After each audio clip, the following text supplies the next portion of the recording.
My name's Sean Lynch. I head up our developer platform here at Dropbox, and today I'm going to talk a little bit about the future of mobile productivity. At Dropbox, we're building the home for your stuff, all your stuff. And that could be your photos, your taxes, your homework, your group projects at work, your board presentation, whatever. That stuff tends to be all the things that you care about critically that you need to make sure is with you at all times. And so on the developer platform side, I get to work with applications that are integrating with Dropbox to get access to that, to push things into Dropbox, to pull things out, to sort of build the workflows around the things that you really care about. And over the last couple of years, I mean, Dropbox itself has evolved a lot in terms of what platforms are important. We started, it was really, I mean, Dropbox started in 2007. It was the dawn of the iPhone. The iPhone was still a glimmer in the eye when Drew was writing the first lines of code. So we didn't have that vision in mind, but we've sort of been brought into the mobile world. Now, because I get to work with developers a lot, I get to see a lot of the usage numbers and talk to users and see what they're doing. And like it or not, I think a lot of our standard productivity workflows still haven't flipped from desktop, from sitting in front of a keyboard, to the mobile side of things. That is so scarily unstable. All right, well, if it's leaning, just yell at me and I will grab that. So today, basically, I wanted to take a look at what are the influencing factors that might make that flip from productivity that happens on the desktop today onto the mobile side. And I'm going to use kind of a historical framework to see if we can learn some lessons, make some assumptions, and get some insights into what types of applications, what kind of blockers there are for mobile productivity going forward. So I took a lot of inspiration from this talk from a post by Benedict Evans talking about adoption of tablets versus standard desktops and laptops, and it kind of evolved around this question. I don't know if you can see that in the back, but the question is, should I buy a desktop or a laptop? Now, there's some younger folks in the crowd, but about a decade ago, if you were the IT guy in your family or friends, as I was, this was the question that I got asked all the time. 2003, 2004, it was a question of, hey, you know what, I'm going to school. Hey, I need to buy a new computer. Should I get a desktop or a laptop? And the answer was always, it depends. It depends on what you're going to do with that device. At the time, laptops were fairly underpowered. I mean, you were lucky if you got 2 hours out of a charge. And so the answer was, it depends if you're going to be writing office documents, if you just want to browse the web and you need that portability, sure, get a laptop. But otherwise, if you want to do something more extreme, like edit photos, edit video, play games, you're probably going to want to stick to a desktop. And the interesting thing is that that answer changed over time. So this is a graph of desktop versus PC sales, and I feel sorry for the people in the back. I'm going to have a bunch of slides if you want to make your way up. Oh, okay, you're golden. Oh, awesome. Somebody actually thought this through. So this is a graph of the sales, and you can kind of infer where I'm going with this. That answer changed over time. It was little by little, but the answer to that question changed as CPUs got more efficient with battery, and battery still got bigger. Laptops got smaller, more portable. You could do more things with it. Suddenly, you could edit photos. It would be fine. It would have a larger hard drive in it, or SSD. You could do more things with it. And that answer slowly became over the course of 4 years. It depends went to you should just get a laptop. Unless you are sort of the person that's doing the hardcore gaming or something like that, you're probably just going to be fine with a laptop. And that's really interesting. If you look to the tasks that were kind of deciding factors, they break down in three sorts of categories. One is there were things that you would do with a computer that you could do good enough on a smaller screen with a slower CPU, and that's office productivity, that's browsing, that's taking notes, that sort of thing, taking notes at school. There are things that never really made the switch. I mean, arguably the reason you'd still get a desktop today is if you happen to be, a hardcore gamer, if you really needed a crazy graphics card. And then there were things that were completely brand new use cases that nobody had really thought of or wasn't an important deciding factor in computing. So for example, laptop DJing, obviously huge, but didn't really exist before laptops were sort of mainstream. Laptops in cars, laptops for cops, I don't know how many work in tech, but my meetings typically look like 12 people sitting around a desk typing on their laptop. I mean, that sort of use case is brand new because of universal adoption of laptops. And so that framework, this idea that there are brand new use cases enabled by new devices, there are things that can perform good enough, and there are things that, in retrospect, actually don't really matter in terms of a decision, are kind of an interesting way for us to take a look at adoption of mobile devices in productivity use cases. So this slide actually goes up to 2013. You can imagine 2013, we weren't spending that much time looking at desktops and notebooks anymore. It's actually showing tablet sales. And you can see that even just in the course of 2 years, they've outsold both now as of last year.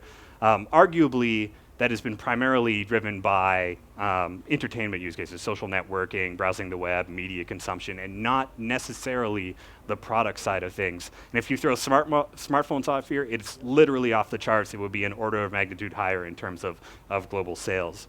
So I'm going to use that framework and talk a little bit about what I see is kind of the advantages of mobile devices in terms of productivity, the blockers today still for mobile productivity, and theoretically what might not actually matter in how we think about productivity today. And then make the call on when will it flip, and spoiler alert, I don't actually have the calendar date.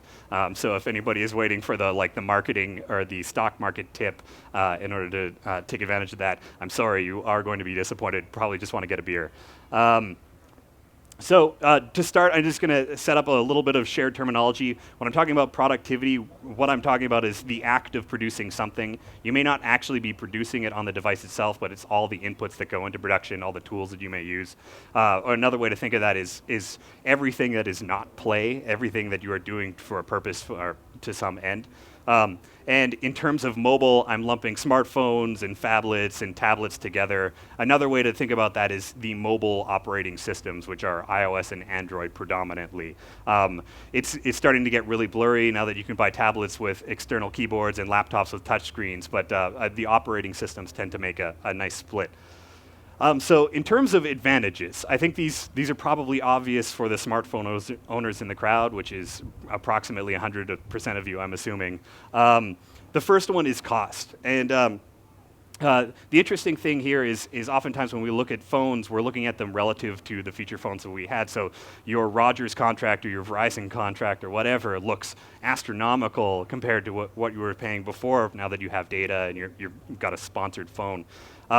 Clayton Christensen is the author of Innovator's Dilemma, and he famously called the iPhone wrong. He said that it was not going to be a disruptive innovation. It was not going to be important.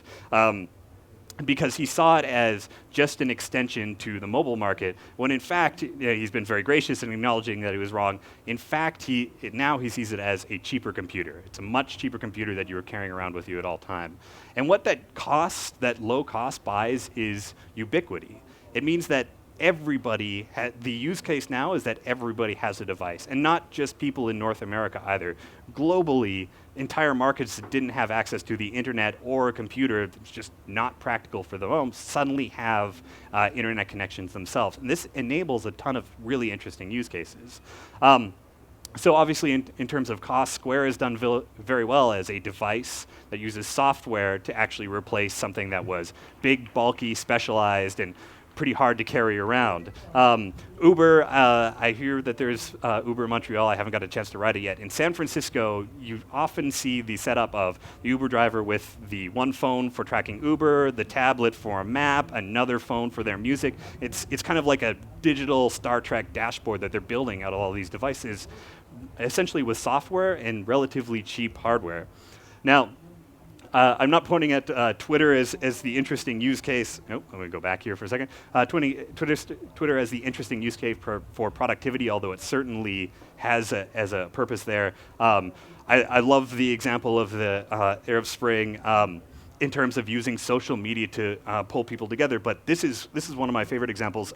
This is the Instagram profile page of Sheep Cell. It's a guy in Kuwait that uses Instagram photos to do online e-commerce. They don't have e-commerce tools that are specifically built for this use case. Instead, they're using hashtags and phone numbers on Instagram, a tool that had no business doing livestock selling in the past.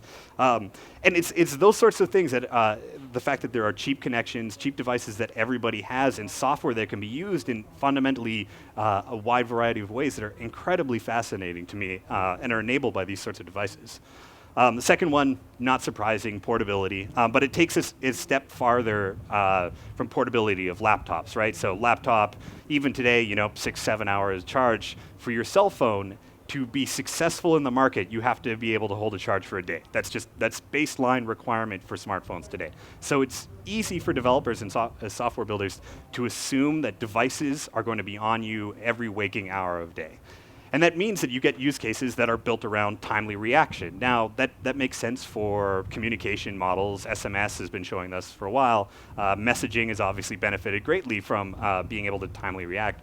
But Google Now is another great example of using not necessarily somebody trying to communicate with you, but context around you, your location, the fact that you're trying to go to the airport or you made a purchase and Gmail has collected this information.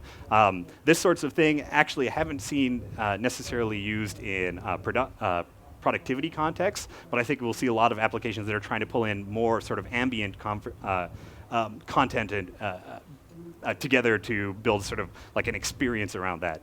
Another great example, Rombi, if you're not familiar with it, is mobile business intelligence.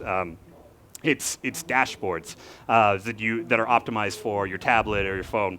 And the interesting thing is, Rombi, the entire value proposition is that the information that decision makers need is available anytime, wherever they are. It's not that the information wasn't there before, it wasn't built, the infrastructure was there, the data was there. It's really the fact that these are optimized for devices that are with you at any given time. And the sort of flip side of that coin is flexibility. So it means that in addition to being able to access that data whatever decision makers need, they can do it in whatever context. And this is one of the primary use cases that we see at Dropbox in terms of mobile. The fact that you have access to all the files, all the things that you care about on the go, whether that's in the office, in a remote office, on client site, or in the back of a cab headed to an airport. You have all the different devices and pieces of information that you need. I also like to point at SendHub. SendHub is an online or a cloud PDX, so an exchange, phone exchange, and this essentially replaces the Office phone. So now I have my personal phone, whether it's iOS or Android application, that I take with me, and it does everything I need as if I was in the office. The fact that I can sort of work from wherever, whether that happens to be at home, is the exact same to the client, but it gives me the flexibility as a user to be productive wherever I am. And the last one is capabilities. Specifically, these devices have just a raft of features that even if you look at the modern laptops today, you're hard-pressed to find something that is touch, camera, GPS, and a raft of sensors. And so the types of things you can do with this grow pretty rapidly. To point to a couple of examples, Scanner Pro obviously takes advantage of the fact that it has a big high-resolution camera. Moves. This is a bit of a stretch in terms of my productivity framing. I haven't seen anybody, but I guess like in theory, if you were a weightlifter, this might build towards that. Double Robotics is a really, really cool example. If you haven't heard of these guys before, basically what they do is robotic telepresence. So up at the top there is an iPad. That iPad has a big screen, it has a network connection, and it essentially acts as the brain, and it hooks down to the wheels on the bottom that are kind of like a Segway. It's based on a gyro, and it just rolls around straight up. So it allows somebody who is working remotely to physically roll around one of the offices. And the iPad drives all of that. I mean, I'm kind of taking away some of the benefits of the robotics that are involved with this, but it has the screen, it has the connection, it has all the software to actually bring that to life. And that's all driven by the fact that these sensors and all of that capability are built into these devices at a relatively cheap price. So that's sort of the unfair advantages. There are definitely holdups. Input is probably not surprisingly one. It's just really, really hard to type long-form content on a touchscreen. There are certainly replacement keyboards. Swipe and Minim are examples that I like to point at. If you haven't heard of Minim before, you should definitely take a look at their video. They can run that on incredibly diverse devices, including like a smartwatch. My favorite is the Hodor keyboard for any Game of Thrones fans out there. But it's still, optimized around short messages, text messages. It's not a great experience for doing long-form content. And that's true actually for touch as well. I mean, touch certainly has benefits, but doing pixel-perfect work from a design agency, video editing, is really tough on a small screen. So this is an issue that still needs to be overcome. Now, Google Voice is getting better. It's getting creepily better, but it's still very much optimized around Google's experience of, search query, give me an answer, as opposed to let me, put together a report or long-form content. I think if you were sticking around, you already heard a reference to her, so I don't know how many times this happened at the event. If you haven't got a chance to watch her, it is a good movie. I thoroughly enjoyed it, but I think it's fascinating for the nerd in myself, just because it depicts a really cool example of what voice might be like if it were the sole input provider. And this is not too science fiction. I mean, if you think about your speech-to-text experiences right now. Like a lot of mine, I have the biases of, I don't know if anybody remembers Dragon Naturally Speaking. Yes, it was certainly a lesson in patience to use that particular piece of software. But if you also think back 7.5 years ago, there was no iPhone. And so the motion that happens on the iPhone, the sorts of gestures and interactions we have with it now, just 7.5 years ago also felt like science fiction. There were cool productivity demos that like Microsoft Research would use. And so in theory, this is also one of those things. It's a very hard problem again, but when it happens, we may just eventually or quickly take it for granted. Gestures may be the wrong word here. I'm going to say expressivity. Obviously, touch is great at gestures, the fact that you can pinch and zoom, the fact that you can use multiple keywords. But for power users, you've gone from a 109 key keyboard and a mouse that you can drag and drop to 4, 5, 10, 20 if you're really aggressive inputs into a device. And that means that things are just inherently slower. A really concrete example for smartphone users, think of copy and paste. Think of going from Control-C to Control-V versus select a word, select copy, try and get the cursor into the right spot, select the word, paste. Like, it's just much slower. Now, I don't think this is insurmountable. It's just a matter of actually building the right gestures for mobile devices. So this is Mailbox. Disclaimer, it's owned by Dropbox, so I'm tooting my own horn here to a certain extent. I think Mailbox has done a really interesting job of introducing some gestures. So if you haven't used Mailbox before, basically how it works is you get the swipe action on each cell, and it depending on the direction and sort of the intensity of the swipe, you get different actions that come out of it. And as a result, you also get this options panel. Now, it's not every option. It's not super configurable, but it gives you, hey, this is today, this is tomorrow, this is a month from now. You can't pick a value in between, but it kind of gives you the enough to be productive. It's a pattern that started to show up in other applications as well, and I think over time we'll see a lot of developers kind of inventing gestures that make a lot of sense that will also quickly be adopted. It's just a debt that needs to be filled now. Multitasking. This is kind of a soft spot to take a jab at. These are the primitives for multitasking on mobile today, and they are primitive. It's the copy and paste menu, and it's the single app switcher. You only have the ability to have a view of one particular application. Now, rumor was that iOS 8 was going to introduce side-by-side applications. They didn't say anything at WWDC. There apparently is some code hidden in iOS 8 that enables this, so we'll see what happens this September when they release new devices. Maybe this is a feature that's waiting. Android doesn't have it either. Samsung has actually built an example of side-by-side application into their TouchWiz sort of layered interface. It's a pain to use if you have a Samsung device. You have to go into a specific mode, enable it, then turn on applications. But it benefits from the fact that Android apps have at least been written with variable screen sizes in mind. Now, there's still lots of downsides to multitasking. One is just the simplicity that a single task gives you means that it's very easy for people to learn these devices. And if you have to create a new mode where you can put applications side by side, that introduces a bunch of complexity. It also means that there's a lot more load that hardware has to take care of. Most of these apps are written under the expectation that they are the sole user of the CPU and hardware, that they are front state. So it means that these applications side by side are suddenly either going to be competing for resources or draining a lot more out of the hardware, which means that hardware needs to catch up.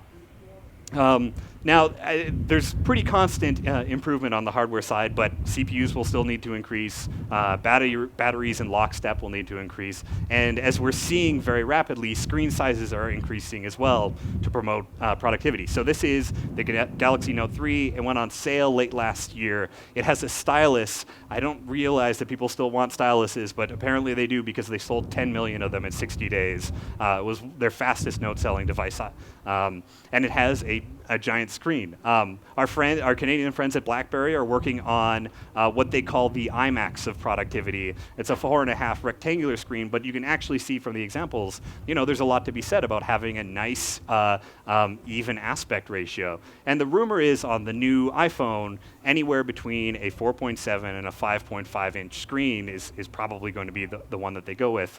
That's a mock-up of what the iPhone 6 may look like on the left, the iPhone 5, which has a 4-inch screen, and the 4 all the way down there on the right still had a 3.5. So the trends are certainly there on Apple and other hardware developers as well. I threw fragmentation in here. I think the reality is that if you look at the other sort of eras of productivity, there was a dominant platform. Windows was 90% of productivity, or at least in sort of the install base. The web was, and developers had to test on different browsers, but most of the code up the stack was similar. On Android and iOS, you have a much more even footing, and if you're a mobile developer, you have to sort of play in both playgrounds in order to be successful these days. Now, there are tools. PhoneGap, obviously, Xamarin is doing really interesting things in this space, and a lot of developers, Dropbox included, are building shared C++ libraries to share a lot of that effort. But that's still a thing that app developers need to take into account. So these are holdups. Some of these are probably not that surprising, especially if you are in the mobile development space. And I think most of them are actively being worked on in various different directions, but I do think that there's a lot of opportunity for developers who are doing interesting things, especially in operating systems like Android, where you can kind of overwrite the world to be innovative. And then the last piece are what are hypothetical non-issues? And I say hypothetical because I think when you look back at these sort of laptops versus desktops, it's very obvious in hindsight, but when we're in the midst of it, it's hard to determine what are potential non-issues. What are the things that we worry about today that may not be as important? So I talked about gestures, for example, as being a problem. Well, if you look at a lot of applications today, the way they get around that, for example, in like a photo stitch application, is they literally list all of the different options. You get a screen of 60 some odd options you scroll through and you pick one. I'm sure Instagram is also a pretty well-known application. The filters are exactly the same idea. Show me all the options. Don't give me a bunch of sliders or fields that I need to input values in. Let me just pick one from them. It may be that we don't actually need options.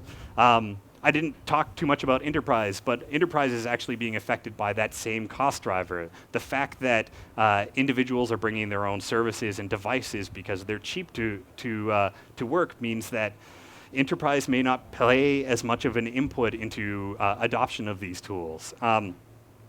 But some of the really kind of more theoretical ones, they're kind of out there, so you're going to have to play along with me a little bit here, are things like maybe we need to rethink the nature of productivity. And that's kind of a weird and preposterous statement, but I think even by my own admission, a lot of the things that I listed as potential blockers are coming from a world where we are assuming that I need to sit in front of a computer and put together a presentation, or I need to sit in front of a computer and put together a spec or large doc, send out PDFs, email, whatever. if you actually simplify mobile devices to the point where they're around you all the time and they're capable enough, you may not need to build and produce those things. An example of this in mind is a company called PlanGrid. PlanGrid is a service for architects, for contractors, and for construction workers to coordinate on construction sites in the situation.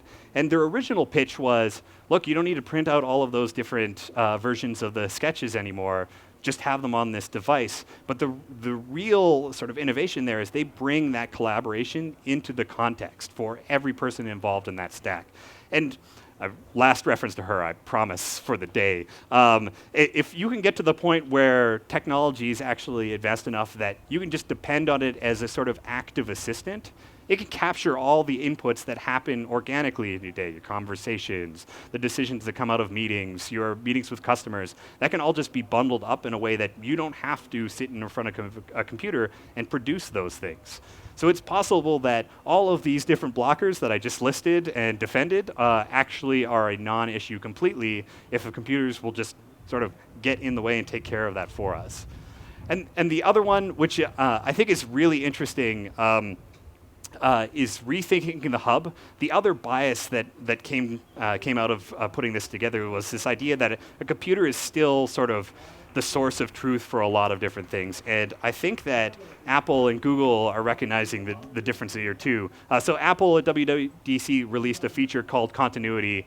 And the way that continuity is pitched is you could kind of get your computer and your phone to start working together. And simple things like if you happen to be working on a document on your computer, you could open it up on your phone. If you were browsing something on your phone, you could open up on your computer. You could respond to SMS. But they actually had a really interesting case where your computer is not connected to the internet, but it uses BlackBerry to detect that your phone is nearby, automatically pairs with it, and then suddenly connects out to the internet through your phone. And that's kind of straightforward, but the interesting thing here is a lot of these models in the past have relied on the cloud in order to do the coordination. It was always an expectation that everything was sort of coordinating through a central authority, when in fact these devices can start to communicate a little bit more directly.